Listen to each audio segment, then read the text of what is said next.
बात करन जा रहे हैं दिन दी वड्डी खबर दे नाल। ਇਹ ਵੱਡੀ ਖਬਰ ਸੀ ਮੁਲਾਕਾਤ ਦੇ ਨਾਲ ਜੁੜੀ ਹੋਈ ਜੋ ਹੋਈ ਮੁੱਖ ਮੰਤਰੀ ਭਗਵੰਤ ਮਾਨ ਅਤੇ ਪੰਜਾਬ ਦੀਆਂ ਕਿਸਾਨ ਜਥੇਬੰਦੀਆਂ ਦੇ ਆਗੂਆਂ ਦੇ ਵਿਚਾਲੇ ਤੇ ਸੀਐਮ ਨੇ ਪੰਜਾਬ ਦੀਆਂ ਕਿਸਾਨ ਜਥੇਬੰਦੀਆਂ ਦੇ ਨਾਲ ਮੀਟਿੰਗ ਕੀਤੀ। ਬਹੁਤ ਸਾਰੇ ਮੁੱਦੇ ਵਿਚਾਰੇ ਗਏ ਤੇ ਸਭ ਤੋਂ ਅਹਿਮ ਮੁੱਦੇ ਦੇ ਉੱਤੇ ਜੋ ਕਿਸਾਨ ਜਥੇਬੰਦੀਆਂ ਦੇ ਆਗੂ ਦਾਅਵਾ ਕਰ ਰਹੇ ਨੇ ਕਿ ਸਭ ਤੋਂ ਅਹਿਮ ਜੋ ਇਸ ਸਮੇਂ ਚਲੰਤ ਵਿਸ਼ਾ ਹੈ ਉਸ ਦੇ ਉੱਤੇ ਸਹਿਮਤੀ ਬਣੀ ਹੈ। ਸੀਐਮ ਨੇ ਫਸਲੀ ਵਿਭਿੰਨਤਾ ਅਪਣਾਉਣ ਦੀ ਸਲਾਹ ਦਿੱਤੀ ਹੈ। पानी ਅਤੇ ਬਿਜਲੀ ਦੀ ਬਚਤ ਦੇ ਲਈ ਫਸਲੀ ਵਿਭਿੰਨਤਾ ਹੋਵੇ ਇਹ ਮੁੱਖ ਮੰਤਰੀ ਦੇ ਵੱਲੋਂ ਅਪੀਲ ਵੀ ਕੀਤੀ ਗਈ ਤੇ ਕਿਸਾਨਾਂ ਨੂੰ ਸਲਾਹ ਵੀ ਦਿੱਤੀ ਗਈ। ਸੀਐਮ ਨੇ ਕਣਕ ਦੇ ਬੋਨਸ ਦੇ ਲਈ ਵੀ ਸਹਿਮਤੀ ਜਤਾਈ ਹੈ ਜੋ ਸਭ ਤੋਂ ਚਲੰਤ ਵਿਸ਼ਾ ਮੈਂ ਕਹਿ ਰਿਹਾ ਸੀ ਕਿ ਸਭ ਤੋਂ ਅਹਿਮ ਇਸ਼ੂ ਅੱਜ ਦੀ ਡੇਟ ਦਾ, ਕਿਉਂਕਿ ਇਸ ਵਾਰ ਕਣਕ ਦਾ ਝਾੜ ਘਟਿਆ ਹੈ। ਜੋ ਕਿਸਾਨ ਕਹਿ ਰਹੇ ਨੇ ਕਿ ਸਾਡਾ ਬਹੁਤ ਨੁਕਸਾਨ ਹੋਇਆ ਹੈ, 5-5 6-6 ਕੁਇੰਟਲ ਇੱਕ ਏਕੜ ਦੇ ਪਿੱਛੇ ਝਾੜ ਘਟ ਗਿਆ ਤਾਂ ਇਸ ਕਰਕੇ ਮੁਆਵਜ਼ਾ ਉਹਨਾਂ ਨੂੰ ਦਿੱਤਾ ਜਾਵੇ। 500 ਰੁਪਏ ਪ੍ਰਤੀ ਏਕੜ ਦਾ ਮੁਆਵਜ਼ਾ ਕਿਸਾਨਾਂ ਦੇ ਵੱਲੋਂ ਬੋਨਸ ਦੇ ਤੌਰ ਦੇ ਉੱਤੇ ਮੰਗਿਆ ਜਾ ਰਿਹਾ ਹੈ। ਤੇ ਮੁੱਖ ਮੰਤਰੀ ਦੇ ਨਾਲ ਮੀਟਿੰਗ ਹੋਈ, ਕਰੀਬ 2 ਘੰਟੇ ਤੱਕ ਇਹ ਮੁਲਾਕਾਤ ਚੱਲੀ, 1.5 ਤੋਂ ਪੌਣੇ 2 ਘੰਟੇ ਤੱਕ। ਤੇ ਇਸ ਪੌਣੇ 2 ਘੰਟੇ ਦੀ ਮੀਟਿੰਗ ਤੋਂ ਬਾਅਦ ਕਿਸਾਨ ਜਥੇਬੰਦੀਆਂ ਨੇ ਦਾਅਵਾ ਕੀਤਾ ਹੈ ਕਿ ਮੁੱਖ ਮੰਤਰੀ ਦੇ ਨਾਲ ਬੋਨਸ ਨੂੰ ਲੈ ਕੇ ਸਹਿਮਤੀ ਬਣ ਗਈ ਹੈ। ਹਾਲਾਂਕਿ 500 ਰੁਪਏ ਦੀ ਡਿਮਾਂਡ ਹੋ ਰਹੀ ਹੈ ਪ੍ਰਤੀ ਕੁਇੰਟਲ, ਪਰ 500 ਰੁਪਇਆ ਮਿਲੇਗਾ ਜਾਂ ਘੱਟ ਹੋਏਗੀ ਰਕਮ ਉਸ ਦੇ ਉੱਤੇ ਅਜੇ ਗੱਲਬਾਤ ਹੋਣੀ ਬਾਕੀ ਹੈ। ਇਸ ਕਰਕੇ ਇਹ ਵੀ ਜਾਣਕਾਰੀ ਦਿੱਤੀ ਗਈ ਕਿ ਅਗਲੇ ਕੁਝ ਦਿਨਾਂ ਦੇ ਵਿੱਚ ਬੈਠਕ ਦੁਬਾਰਾ ਹੋਵੇਗੀ, ਅਗਲੇ ਹਫ਼ਤੇ ਦੁਬਾਰਾ ਬੈਠਕ ਹੋਵੇਗੀ। ਇਸ ਮੀਟਿੰਗ ਦੇ ਵਿੱਚ ਫੋਕਸ ਐਮਐਸਪੀ ਦੇ ਉੱਤੇ ਵੀ ਰਿਹਾ ਤੇ ਕਿਸਾਨ ਕਹਿ ਰਹੇ ਨੇ ਕਿ ਮੂੰਗੀ ਦੇ ਉੱਤੇ, ਮੱਕੀ ਦੀ ਫਸਲ ਤੇ ਬਾਸਮਤੀ ਦੇ ਉੱਤੇ ਐਮਐਸਪੀ ਦਾ ਵੀ ਭਰੋਸਾ ਮੁੱਖ ਮੰਤਰੀ ਦੇ ਵੱਲੋਂ ਦਿੱਤਾ ਗਿਆ ਹੈ। ਅਗਲੇ ਹਫ਼ਤੇ ਦੁਬਾਰਾ ਮੀਟਿੰਗ ਹੋਵੇਗੀ। ਇਸ ਬੈਠਕ ਤੋਂ ਬਾਅਦ ਕਿਸਾਨ ਜਥੇਬੰਦੀਆਂ ਦੇ ਆਗੂ ਕੀ ਕੁਝ ਕਹਿ ਰਹੇ ਨੇ ਉਹ ਤੁਹਾਨੂੰ ਸੁਣਾਉਂਦੇ। ਕੀ ਲੱਗਦਾ ਹੈ ਕਿ ਕਿਸਾਨਾਂ ਦੇ ਮਸਲੇ ਜਿਹੜੇ ਨੇ ਉਹ ਹੱਲ ਹੋਣ ਵਾਲੇ ਪਾਸੇ ਨੂੰ ਵਧਣਗੇ? ਪੂਰੀ ਉਮੀਦ ਕੀਤੀ ਜਾ ਸਕਦੀ ਆ, ਕਿਉਂਕਿ ਜਿਹੜੀ ਮਾਹੌਲ ਦੇ ਬੜੇ ਚੰਗੇ ਮਾਹੌਲ 'ਚ ਮੀਟਿੰਗ ਹੋਈ ਆ। ਮੇਨ ਗੱਲਾਂ ਸੀ ਵੀ ਜਿਹੜੀਆਂ ਸਾਡੀਆਂ ਬਾਕੀਆਂ ਫਸਲਾਂ ਤੇ ਐਮਐਸਪੀ ਸੀਗਾ, ਸਰਕਾਰ ਨੇ ਕਿਹਾ ਸੀ ਵੀ ਮੂੰਗੀ ਤੇ ਦੇਵਾਂਗੇ, ਅਸੀਂ ਪਾਣੀ ਬਚਾਉਣ ਦੀ ਗੱਲ ਸੀ, ਅਸੀਂ ਮੂੰਗੀ ਤੇ ਐਮਐਸਪੀ ਦੇ ਦਿਓ, ਉਹਨਾਂ ਨੇ ਕਿਹਾ ਵੀ ਅਸੀਂ ਦੇਵਾਂਗੇ। ਮੱਕੀ ਤੇ ਐਮਐਸਪੀ ਅਸੀਂ ਦੇਵਾਂਗੇ, ਬਾਸਮਤੀ ਤੇ ਉਹਨਾਂ ਨੇ ਕਿਹਾ ਐਮਐਸਪੀ ਅਸੀਂ ਦੇਵਾਂਗੇ। ਫਿਰ ਅਸੀਂ ਬਿਜਲੀ ਦੀ ਗੱਲ ਆਈ ਸੀਗੀ, ਬਿਜਲੀ ਵੀ ਉਹ ਮੰਨ ਗਏ ਨੇ ਵੀ ਮਈ ਦੇ ਵਿੱਚ ਪੂਰੀ ਤਰ੍ਹਾਂ ਸ਼ੁਰੂ ਕਰ ਦੇਵਾਂਗੇ, ਅੱਗੇ ਜੂਨ 'ਚ ਕਰਦੇ ਆ। ਤੇ ਹੁਣ ਤੋਂ ਹੀ ਬਿਜਲੀ ਜਿਹੜੀ ਆ ਸਾਡੇ ਮਿਨਿਸਟਰ ਦੇ ਨਾਲ, ਬਿਜਲੀ ਮੰਤਰੀ ਤੇ ਚੇਅਰਮੈਨ ਵੀ ਉੱਥੇ ਸੀਗੇ, ਉਹਨਾਂ ਨਾਲ ਸਾਡੀ ਅਗਲੇ ਹਫ਼ਤੇ ਮੀਟਿੰਗ ਹੋਊਗੀ। ਉਹ ਜਿਹੜੇ ਸਾਡੇ ਲੋਡ ਵਧਾਉਣ ਵਾਲੀਆਂ ਹੋਰ ਸਮੱਸਿਆਵਾਂ ਉੱਥੇ ਬੈਠ ਕੇ ਅਸੀਂ ਹੱਲ ਕਰ ਲਵਾਂਗੇ ਤਾਂ ਕਿ ਝੋਨੇ ਨੂੰ ਪਾਣੀ ਸਮੱਸਿਆ ਨਾ ਆਵੇ।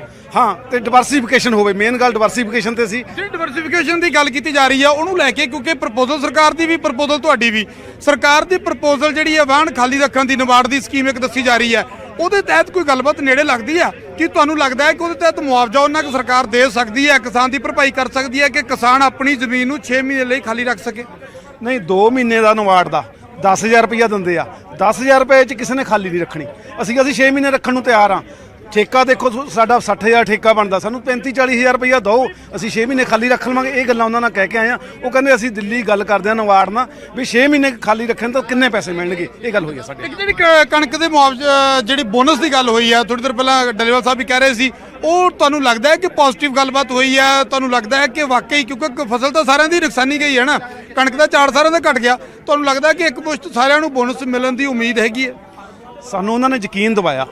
ਅਸੀਂ ਤਾਂ ਕਹਿੰਦੇ ਸੀ ਅੱਜ ਅਨਾਉਂਸ ਕਰੋ, ਪਰ ਉਹਨਾਂ ਨੇ ਅਨਾਉਂਸ ਨਹੀਂ ਕੀਤਾ। ਉਹ ਕਹਿੰਦੇ ਮੈਂ ਆਪਦੇ ਅਫਸਰਾਂ ਨਾਲ, ਆਪਦੇ ਮੰਤਰੀਆਂ ਨਾਲ ਸਲਾਹ ਕਰਕੇ ਅਗਲੀ ਮੀਟਿੰਗ ਤੱਕ ਮੈਂ ਅਨਾਉਂਸ ਕਰ ਦਵਾਂਗਾ। ਅਸੀਂ 500 ਰੁਪਏ ਕੁਇੰਟਲ ਉਹਨਾਂ ਤੋਂ ਬੋਨਸ ਮੰਗਿਆ। ਜਿਹੜੀਆਂ ਡਿਵਰਸੀਫਿਕੇਸ਼ਨ ਦੀਆਂ ਗੱਲਾਂ, ਪਾਣੀ ਬਚਾਉਣ ਦੀਆਂ ਗੱਲਾਂ, ਉਹ ਸਾਰੇ ਪੱਖ ਵੀ ਰੱਖੇ ਗਏ ਨੇ ਵਿੱਚ। ਲੇਕਿਨ ਸਭ ਤੋਂ ਵੱਡੀ ਗੱਲ ਇਹ ਹੈ ਕਿ ਉਹਨਾਂ ਨੇ ਇਹ ਕਹਿ ਦਿੱਤਾ ਕਿ ਜਿਹੜਾ ਅਸੀਂ ਮੰਗ ਪੱਤਰ ਦੇ ਕੇ ਆਏ, ਜਿਹੜਾ ਸਾਡੇ ਨਾਲ ਰਿਲੇਟਡ ਸੀ, ਜਿਹੜਾ ਅਸੀਂ ਦੇਣਾ ਚਾਹੁੰਦੇ ਸੀ, ਉਹਦੇ ਚੋਂ ਸਭ ਤੋਂ ਇੰਪੋਰਟੈਂਟ ਸੀਗਾ ਕਿ ਕਿਸਾਨਾਂ ਨੂੰ ਘੱਟੋ ਘੱਟ ਬੋਨਸ ਜ਼ਰੂਰ ਅਨਾਉਂਸਮੈਂਟ ਕਰੇ ਸਰਕਾਰ। ਔਰ ਉਹ ਲਗਭਗ ਉਹਨਾਂ ਨੇ ਇਹਨਾਂ ਕਹਿਤਾ ਕਿ ਬੋਨਸ ਜ਼ਰੂਰ ਦੇਵਾਂਗੇ, ਲੇਕਿਨ ਕਿੰਨਾ ਦੇਣਾ ਹੈ ਇਹਦੇ ਤੇ ਅਸੀਂ ਮੈਂ ਆਪਦੇ ਸਾਰੇ ਅਧਿਕਾਰੀਆਂ ਨਾਲ, ਸਾਰੇ ਮਿਨਿਸਟਰਾਂ ਨਾਲ ਬੈਠ ਕੇ ਕਿੰਨਾ ਲੋਕਾਂ ਦਾ ਨੁਕਸਾਨ ਹੋਇਆ ਉਹ ਤੇ ਡਿਸਕਸ ਕਰਨੀ ਹੈ। ਔਰ ਉਹ ਡਿਸਕਸ ਕਰਨ ਤੋਂ ਬਾਅਦ ਮੈਂ ਅਨਾਉਂਸਮੈਂਟ ਕਰਾਂਗੇ, ਅਸੀਂ ਬੋਨਸ ਦੇਵਾਂਗੇ ਕਿਸਾਨਾਂ ਨੂੰ। ਇਹ ਉਮੀਦ ਦੀ ਗੱਲ ਹੋਈ ਹੈ। ਜਿਹੜੀ ਖਰਾਬ ਕਣਕ ਹੋਈ ਹੈ, ਹਾਂਜੀ ਹਾਂ ਦੇਖੋ, ਗੱਲ ਹੈ ਕਾਫੀ ਗੱਲਾਂ ਦੇ ਉੱਤੇ ਵਿਚਾਰ ਚਰਚਾ ਹੋਈ ਹੈ। ਬਿਜਲੀ ਦੇ ਇਸ਼ੂ ਦੇ ਉੱਤੇ ਵਿਚਾਰ ਚਰਚਾ ਹੋਈ ਹੈ। ਬੋਨਸ ਦਾ ਜਿਹੜਾ ਸਾਡਾ ਮੇਜਰ ਇਸ਼ੂ ਸੀ ਇਹ ਤੇ ਵਿਚਾਰ ਚਰਚਾ ਹੋਈ ਹੈ। ਔਰ ਉਹਨਾਂ ਦੀਆਂ ਗੱਲਾਂ ਬਾਤਾਂ ਹੋਈਆਂ ਨੇ ਔਰ ਉਹਨਾਂ ਦੇ ਪ੍ਰਤੀ ਉਹਨਾਂ ਦਾ ਮਤਲਬ। ਤਾਂ ਮੁੱਖ ਮੰਤਰੀ ਦੇ ਨਾਲ ਮੀਟਿੰਗ ਤੋਂ ਬਾਅਦ ਕਿਸਾਨ ਆਸਵੰਦ ਨਜ਼ਰ ਆ ਰਹੇ ਨੇ, ਖਾਸ ਤੌਰ ਤੇ ਬੋਨਸ ਨੂੰ ਲੈ ਕੇ ਕਿ 500 ਰੁਪਏ ਪ੍ਰਤੀ ਕੁਇੰਟਲ ਬੋਨਸ ਦਿੱਤਾ ਜਾਏਗਾ ਜਾਂ ਫਿਰ ਇਹ ਅਮਾਉਂਟ ਕੁਝ ਘੱਟ ਹੋ ਸਕਦੀ ਹੈ, ਯਾਨੀ ਕਿ ਰਕਮ 100 ਰੁਪਏ 200 ਰੁਪਏ ਤੱਕ ਹੋ ਸਕਦੀ ਹੈ ਜਾਂ ਫਿਰ 500 ਹੀ ਹੋਏਗੀ। ਅਗਲੇ ਹਫ਼ਤੇ ਦੁਬਾਰਾ ਮੀਟਿੰਗ ਹੈ, ਸਰਕਾਰ ਕੀ ਫੈਸਲਾ ਲੈਂਦੀ ਹੈ, ਸਭ ਦੀ ਨਜ਼ਰਾਂ ਹੋਣਗੀਆਂ। ਇਸ ਸਭ ਦੇ ਵਿਚਾਲੇ ਫਰੀਦਕੋਟ ਤੋਂ ਲੈ ਕੇ ਚੱਲਦੇ ਹਾਂ, ਜਿੱਥੇ ਦਾਣਾ ਮੰਡੀ ਦੇ ਵਿੱਚ ਆੜਤੀ ਲਿਫਟਿੰਗ ਨਾ ਹੋਣ ਦੀ ਵਜ੍ਹਾ ਨਾਲ ਪਰੇਸ਼ਾਨ ਨੇ ਤੇ ਆੜਤੀਆਂ ਦਾ ਇਲਜ਼ਾਮ ਹੈ ਕਿ ਠੇਕੇਦਾਰਾਂ ਦੇ ਵੱਲੋਂ ਸਹੀ ਤਰੀਕੇ ਨਾਲ ਕਣਕ ਦੀ ਲਿਫਟਿੰਗ ਨਹੀਂ ਕੀਤੀ ਜਾ ਰਹੀ।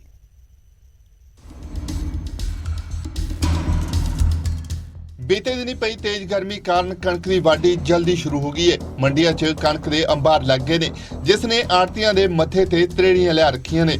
ਕਣਕ ਦੀ ਲਿਫਟਿੰਗ ਨਹੀਂ ਹੋ ਰਹੀ। ਤਸਵੀਰਾਂ ਫਰੀਦਕੋਟ ਦਾਣਾ ਮੰਡੀ ਦੀਆਂ ਨੇ, ਜਿੱਥੇ ਲਿਫਟਿੰਗ ਨਾ ਹੋਣ ਤੋਂ ਪਰੇਸ਼ਾਨ ਆੜਤੀਆਂ ਅਤੇ ਠੇਕੇਦਾਰਾਂ ਵਿਚਾਲੇ ਤਿੱਖੀ ਬਹਿਸਬਾਜ਼ੀ ਹੋਈ ਹੈ। ਇਸ ਦੌਰਾਨ ਹਲਕਾ ਵਿਧਾਇਕ ਗੁਰਦੀਪ ਸਿੰਘ ਸੇਖੋਂ ਨੂੰ ਖੁਦ ਆ ਕੇ ਮਾਮਲੇ ਨੂੰ ਸ਼ਾਂਤ ਕਰਵਾਉਣਾ ਪਿਆ। ਇਲਜ਼ਾਮ ਹੈ ਕਿ ਠੇਕੇਦਾਰ ਸਿਰਫ ਆਪਣੇ ਨਜ਼ਦੀਕੀ ਆੜਤੀਆਂ ਦੀ ਹੀ ਲਿਫਟਿੰਗ ਕਰਦੇ ਨੇ। ਮਾਲ ਤਾਂ ਖੈਰ ਮੰਡੀਆਂ 'ਚੋਂ ਲਿਫਟ ਹੋਇਆ ਨਹੀਂ ਗਿਆ ਜੀ, ਇਹ ਤਾਂ ਪੱਕੀ ਗੱਲ ਹੈ। ਵਜ੍ਹਾ ਕੀ ਮੰਨੀ? ਵਜ੍ਹਾ ਹੈ ਕਿ ਕਹਿੰਦੇ 8 ਦਿਨ ਸਾਰਾ ਮਾਲ ਆ ਜਾਂਦਾ, 1 ਮਹੀਨੇ ਦਾ ਮਾਲ ਹੁੰਦਾ 8 ਦਿਨ 'ਚ ਆ ਜਾਂਦਾ, ਤੇ ਉਸ ਕਰਕੇ ਬੜਾ ਇਕੱਠਾ ਗਲੱਟ ਵੱਜਦਾ। ਐਮਐਲਏ ਸਾਨੂੰ ਇਹ ਦੱਸਿਆ ਗਿਆ ਭਾਈ ਕਿ ਸਾਡਾ ਮਾਲ ਮੰਡੀ 'ਚੋਂ ਲਿਫਟ ਕਰਾਓ, ਤੇ ਇਹਨਾਂ ਨੇ ਕਮੇਟੀ ਬਣਾਤੀ ਹੈ ਕਿ 5 ਮੈਂਬਰੀ ਕਮੇਟੀ ਜਿਹੜੀ ਕਹਿੰਦੇ ਇੰਸਪੈਕਟਰਾਂ ਦੀ, ਉਹ ਮਤਲਬ ਕਿ ਬਹਿ ਕੇ ਡੇਟ ਵਾਈ ਮਾਲ ਚੁਕਾਊਗੀ। ਜਦਕਿ ਆਪ ਵਿਧਾਇਕ ਗੁਰਦੀਪ ਸੇਖੋਂ ਨੇ ਇਲਜ਼ਾਮਾਂ ਦੀ ਪੰਡ ਕਾਂਗਰਸ ਦੇ ਸਿਰ ਧਰ ਦਿੱਤੀ ਹੈ। ਸੇਖੋਂ ਮੁਤਾਬਕ ਕਾਂਗਰਸ ਨੇ ਪਹਿਲਾਂ ਹੀ ਆਪਣੇ ਚਹੇਤੇ ਠੇਕੇਦਾਰਾਂ ਨੂੰ ਠੇਕੇ ਦਿੱਤੇ ਸੀ, ਜਿਸ ਕਾਰਨ ਹੁਣ ਉਹ ਆਪਣੀ ਮਨਮਰਜ਼ੀ ਨਾਲ ਫਸਲਾਂ ਚੁੱਕਦੇ ਨੇ। ਆੜਤੀਆਂ ਨੂੰ, ਕਿਸਾਨਾਂ ਨੂੰ ਪਰੇਸ਼ਾਨ ਕੀਤਾ ਜਾ ਰਿਹਾ। ਉਸ ਮੁੱਦੇ ਨੂੰ ਲੈ ਕੇ ਡੀਸੀ ਸਾਹਿਬ ਨੂੰ ਇੱਥੇ ਬੁਲਾਇਆ, ਹੋਰ ਅਧਿਕਾਰੀਆਂ ਨੂੰ ਬੁਲਾਇਆ, ਤਾਂ ਕਿ ਜਿਹੜੇ ਬੰਦੇ ਖਰਾਬ ਕਰਦੇ ਉਹਨਾਂ ਨੂੰ ਬਲੈਕ ਲਿਸਟ ਕੀਤਾ ਜਾਵੇ, ਉਹਨਾਂ ਨੂੰ ਇਹਦੇ ਤੋਂ ਬਾਹਰ ਕਰਕੇ ਜਿਹੜਾ ਸੁਚੱਜੇ ਢੰਗ ਨਾਲ ਜਿਹੜੀ ਉਹ ਲਿਫਟਿੰਗ ਕਰਾਈ ਜਾਵੇ, ਤਾਂ ਕਿਸਾਨ, ਆੜਤੀਆ, ਮਜ਼ਦੂਰ ਆ ਜਿਹੜਾ ਉਹ ਪਰੇਸ਼ਾਨ ਨਾ ਹੋ। ਆੜਤੀਆ ਆਪਦੇ ਵੱਲੋਂ ਬੰਦੇ ਲਾ ਕੇ ਉਹ ਚੁਕਾ ਕੇ ਟਿਕਾਣੇ ਤੇ ਪਹੁੰਚਾ ਦਿੰਦਾ ਤੇ ਮੁੜ ਕੇ ਠੇਕੇਦਾਰਾਂ ਦੀ ਜੇਬ 'ਚ ਪੈਸੇ ਪਾ ਲੈਂਦਾ।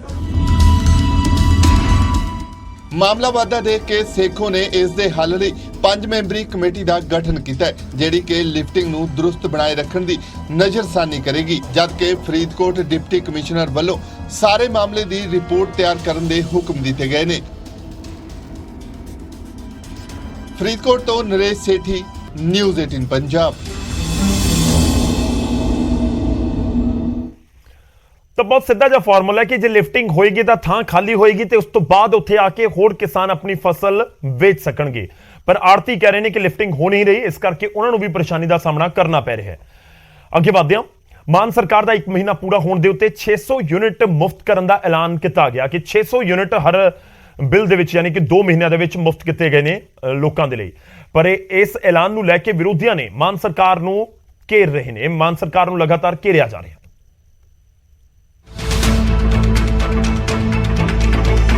फ्री बिजली 600 यूनिट तक फ्री बिजली।